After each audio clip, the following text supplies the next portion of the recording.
Alright guys, welcome back to Formula 1 news. Big updates today from the engine department of the various F1 teams. We know Ferrari have a big boost into 2023, but we have more information on exactly what Mercedes and Red Bull have done to try and keep pace, and a 16 horsepower gain we believe for Mercedes might be critical to their fight back this season. Very much enjoy your thoughts in the comments. Hit the like button if you enjoy. Subscribe if you're new as always. One big update first of all on Miami. They are not changing the track layout at all, which will be to the frustration of many of the drivers.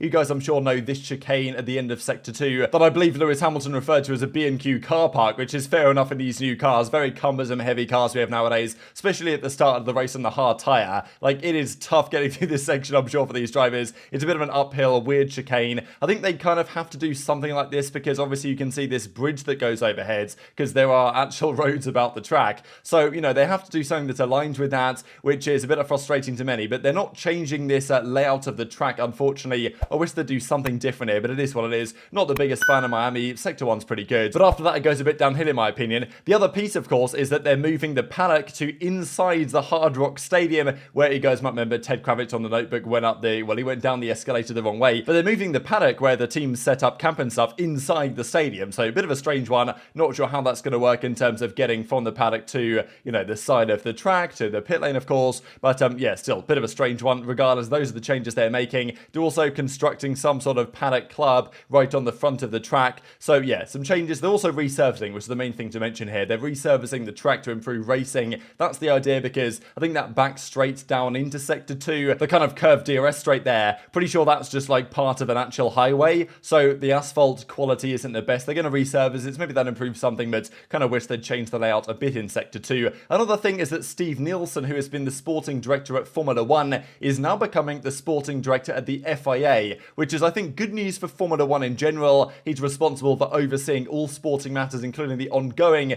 development of race control, which is quite a big piece of news, actually. My understanding is that the F1 teams will probably be in favour of this because a lot of these moves have kind of put Formula 1 guys into, well, let's just say top tier positions at the FIA. That's the governing body that governs multiple motorsports, not just Formula 1. So yeah, the fact that Steve Nielsen is here is probably going to be good news for, well, the F1 teams will certainly welcome this, according to Adam Cooper, but it does come at a time of Ross Brawn's retirement from Formula 1 as well, so there is a bit of a void at F1 that they will now have to fill, so more restructures coming soon. Those are the other updates of the day. Let's talk about engines. So we know that the Honda power unit has been very good, especially at the high altitudes such as Mexico. It's been very effective for years now, and the Ferrari has always kind of struggled there, and certainly did this year as well. We saw them probably running, what, 80% power around Mexico. They were an absolute tractor in a straight line at that race, and they could get their power unit back to a decent level by Abu Dhabi. We know the Honda was, although of course that's the Red Bull engine, right, was rapid in a straight line, but that was partly, well, mainly maybe down to the aerodynamics of the car, not necessarily the phenomenal power of the engine. We believe the Ferrari is the strongest power unit. The tier list last season was the Ferrari engine, then about 6 horsepower behind the Honda power unit, then about 6 horsepower behind the Mercedes, and then a little bit further behind the Alpine. That was kind of the tier list from last season in terms of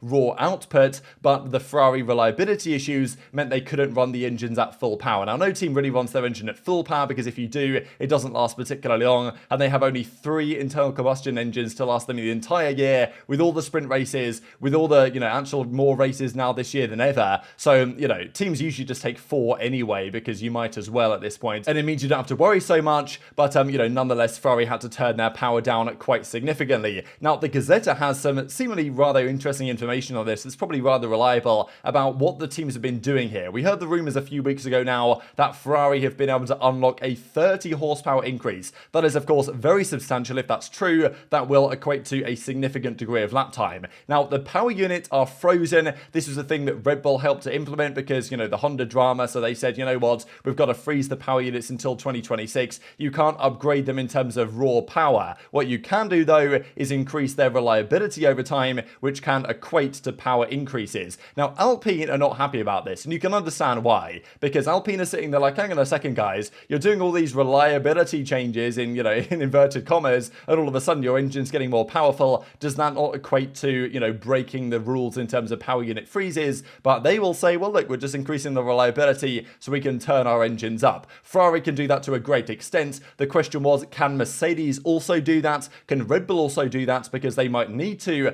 close the gap to what could be an absolute rocket ship Ferrari if they get their car right. Will Will they get their team right? Will they get their strategy right? Will they get their operations right? That might be down to Fred Vasseur, the new man in charge, and that of course is going to be key to any sort of title bid they might happen this time around. So these are the details from the article. It's like behind a paywall, so thanks to Tammy for pointing all this out. So from the Ferrari side, they had serious problems with their turbocharger and MGUH, problems that were apparently induced by a not always effective functioning of the turbulent jet ignition system. Like, I'm not an expert on the engines, I'm just going to read out what it says. If you guys are, then feel free to comment down below. Last year, Ferrari were forced to reduce the power due to these reliability issues. It seems that solving this issue will help them unlock 30 horsepower, which is a big step. Now, whether they can fully unlock that problem, right, and unlock that additional horsepower, who knows? But Ferrari have been usually rather good at building engines, and very powerful ones at that. Will their reliability issues just be solved overnight? Or, well, it's not really overnight, but over the course of the off-season? Maybe not, right? Last season, all the Ferrari-powered cars had various issues, not just with their engines. So I don't expect Ferrari to be reliability issue free, but if they can, have better reliability and more power, that's going to be an advantage. Now, the team that had the best reliability by far was Mercedes, but they seemed somewhat weaker in a straight line than they have been previously, partly, of course, down to the design of their car, and the aero probably not being optimal, but also the power did seem a bit weaker, especially even on the other cars, the McLarens, that's always been pretty good in a straight line and stuff like this, compared to previous seasons. So apparently, they're working on reducing the internal mechanical friction with non-invasive machining on the crankshaft bearings, crankshaft itself, and the connecting rods. Also, a new lubricant formulation by Petronas, their kind of oil partner, right, that's been partnered with Mercedes for many years, will improve combustion efficiency. The gain for this is around 16 horsepower. So again, they're increasing their reliability, but the reality is maybe they can up the performance of their engine. And even Mercedes said themselves, their engine was taking an absolute beating with all the bouncing their car was doing last season, and still it was very reliable, but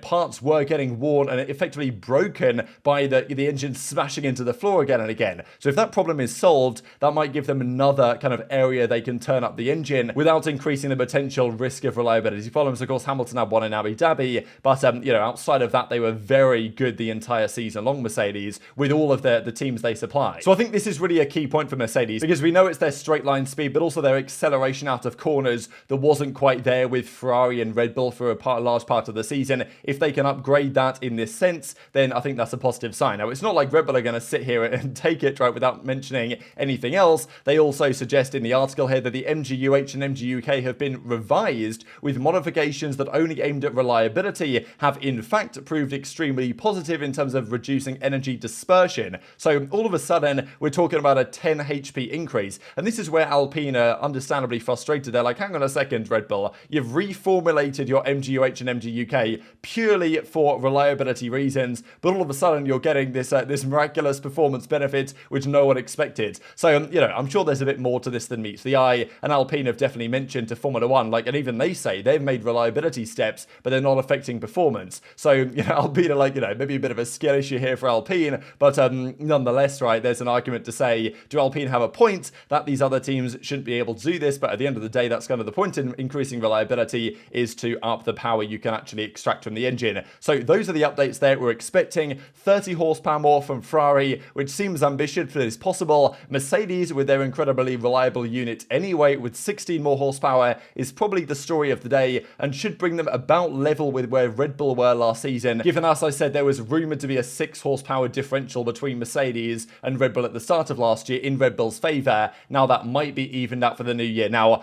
can we guarantee the validity of these numbers? Realistically not, right? I don't know where they're getting these numbers from. It seems rather too precise to be relied upon, but nonetheless, there are some key stories to come out of this. So intrigued your thoughts on that one in the comments section below. And like Alpine have said, they are optimistic they can address their reliability concerns, because I think that Alpine and their reliability was a key talking point, but because Ferrari had way more reliability problems across all of the teams they supply, that was probably more of a talking point outside of the Alonso side of the story. But if we look at the numbers here, actually thought this is kind of crazy. This is use of extra power unit components. Just goes to show how if Mercedes can keep up this, level of reliability, in addition to having more power, they're going to be a very scary force all across the grid. I mean, look at this. This is the bottom 10 in terms of additional parts taken. Russell and Hamilton took a couple of extra parts, but Norris took one more ICE. But Riccardo, Latifi, Albon, Vettel and Stroll, all Mercedes powered, took no extra parts and therefore no penalties at all. We look at the top 10, very different story. We've got Leclerc and Sainz here taking 3 ICEs extra each. Then we've got maybe a couple of outliers here in Tsunoda is surprisingly high compared to some of the Red Bulls that were quite low in general. I mean, Perez, for example, was relatively low on that one, but, Verstappen did take 2 more ICEs. So, Mercedes obviously by far the most reliable, Ferrari by far the most unreliable, because you've got Leclerc, Sainz, Bottas, Zhou, Schumacher, and Magnussen, all of the Ferrari-powered cars,